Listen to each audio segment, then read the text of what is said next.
Сәлеметсіздер ме, құрметті студенттер. Бүгінгі өтетін тақырыбымыз қаржылық нәтиже, яғни финансовый результат. 56-10 деген шот біз үшін қорытынды табыста болады екен, немесе шығында болады екен бұл шот, иә. Планшетовтан көрсеңіздер болады. 56-10 деген почтадан өздеріңізге жүктеп алдыңыздар деп ойлаймын. 56-10 деген шотты көрсек, резервный 56-10 деген не распределенная прибыль, не покрытый убыток отчетного года дейді. Немесе 11-сінде көрсеңіздер болады. Планшетовтан предприятияның ішінде планшетов бухгалтерский учета дейді. 56-10 деген шотты тауып алатын болсақ, бізде жаңағыдай не распределенная прибыль, не покрытый убыток отчетного года дейді. Енді қараймыз. Қорытынды табысты есептеуге шот жоспарының 6-шы табыстар және 7-ші тарауының шығындар тарауының шоттар қатысады дейді. Яғни біз бір жылдағы табысымыз есептеу үшін ол жерде Планшетовтан 6-шы разделдағы доходы, яғни 6000-нан басылған шоттар қатысады екен табыстар. Яғни 6000-нан басылған шоттың барлығы бізде табыс болып есептеледі. 7000-ға дейін. Планшетовтан көрсеңіздер болады мысалға. Мына 6000-нан басталып 7000-ға дейінгі шоттың барлығы біз үшін табыс болып саналады. Осы 6-шы разделдағы шоттар қатысады екен. Және де бізге айтады 7-ші шығындар дейді, яғни 7000-нан басталғанда шоттың барлығы біз үшін шығын болып саналады. Шығындар қатысады 7000-нан бастап 8000-ға дейінгі шоттар. 8000 уже өндіріске қатысты, иә. Мына 11-сінде көрсек болады. 7000-нан бастап 7710-ға дейін. Яғни бұның барлығы шығын. 6-шы разделдің барлығы табыс, доход, 7-ші разделдағының барлығы шығындар, яғни расход. 6-шы тарау шоттарының жыл соңындағы қалдықтары 56-13 шоттың кредитіне жабылады. Неге? Себебі 6-шы тарауда біз айттық, барлығы табыс, иә. Табысымыз пассивті шот болғандықтан, пассивті шоттың соңғы қалдығы кредитінде болғандықтан 56-10-ның кредитіне жабылады.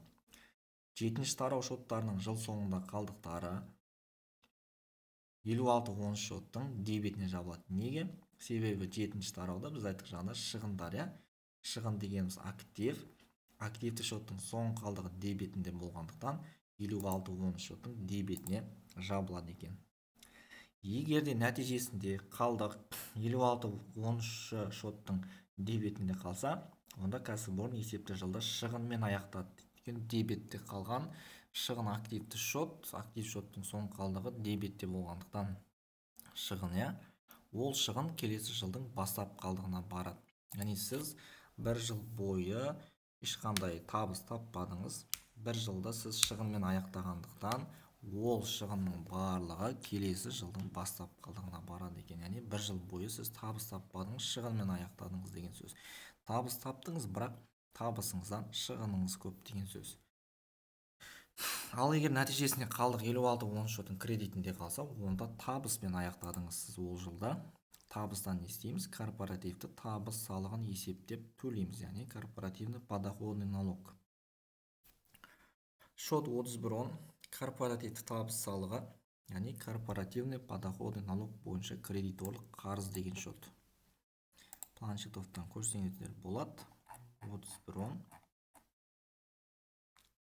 Мына корпоративный подоходный налог, подлежащий уплате, иә, пассивті шот. 11-тен көрсеңіздер де болады. 31-10. Мына корпоративный подоходный налог, подлежащий уплате. Пассив шот бұл салыққа жатады, иә. Яғни сіз сол жылда, мысалға бір жылда, мысалы 2023 жылда табыспен аяқтаған болсаңыз, сол тапқан табысыңыздан корпоративті табыс салығын төлейсіз, иә. Яғни бұл корпоративті табыс салығы деген сөз жылына бір рет төленетін салық. Яғни осы корпоративный подоходный налогтың декларациясы 100-ші форма, иә. сотая форма дейді. Ары қарай жалғастырамыз. Корпоратив табыс салығы есептелгенде төмендегідей шоттар корреспонденциясы жасалады. Яғни 77.10 деген корпоратив табыс салығы бойынша шығын көбейеді корпоратив табыс салығын есептеген кезде, және де кредитте 31.10 корпоративті табыс салығы бойынша кредиторлық қарыз көбейеді. Осыдан кейін 77.10 шот 56.10 шоттың дебетіне жабылып, қорытынды табыс есептеледі дейді. Яғни дебетке 56.10 шот түседі, кредитке 77.10 шот түседі. Мысалы, жыл соңында шоттарда қалдықтар дейді. Яғни қараймыз. Яғни бір жыл бойы біз табыс таптық. Мынау 4 шот бойынша табыс тапқан екенбіз. 60.10-да тапқан, 60.10 шотта тапқан табысымыз бір жыл бойғы 2.480.000 теңге. 62.10 шотта тапқан табысымыз бір жыл бойғы 567.000 теңге. 62.50 шотта бір жыл бойы тапқан табысымыз 153.000 теңге. 62.80 шоттағы 1.320.000 теңге. Енді былай қарасақ, бір жыл бойы біздің шығындарымыз, 70.10 деген шотта бізде 1.180.000 теңге шығынымыз бар. 72.10 яғни әкімшілік шығындарымыз 227.000 теңге.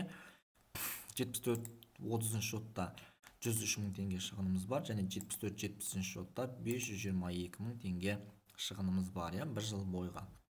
Табысты есептейміз. Яғни 56.10 шот кредитке келеді деді. Табыс есептеген кезде. Мына жерде қарасаңыздар, 6-шы тарау шоттарының жыл соңында қалдықтары 56.10 шоттың кредитіне жабылады. Мына кредитке жабылды 56.10-ға. Сол 4 шот бойға тапқан табыстарымыздың суммасын барлығын қоссақ, яғни бір жылда біз осы 4 шот бойынша 4.520.000 теңге табыс таптық. Шығындарды қараймыз. 56.10 дебетке келді, себебі бізде басында айтты. 7-ші тарау шоттарының жыл соңында қалдықтары 56.10 шотының дебетіне жабылады. Міне 56.10-ның дебетіне жабылды. Яғни бір жыл бойғы біздің шығындарымыздың суммасы 2.032.000 теңге. Енді 56.10 шот тексереміз. Бізде шығынымыз дебетте 56.10-да 2.032.000 теңге болды. Және де тапқан табысымыз бір жыл бойғы 56.10 шоттың кредитінде, 56.10-ның кредитінде 4.520.000 теңге.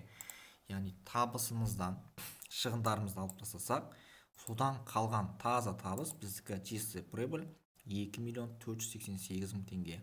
Яғни осы таза тапқан табысымыздан 2.488.000 теңгеден біз қазір 20% корпоративті табыс салығын төлейміз. Яғни егерде біздің кәсіпорын жеке кәсіпкерлік, яғни ИП болса, осы суммадан 10% төлейміз. Ал егерде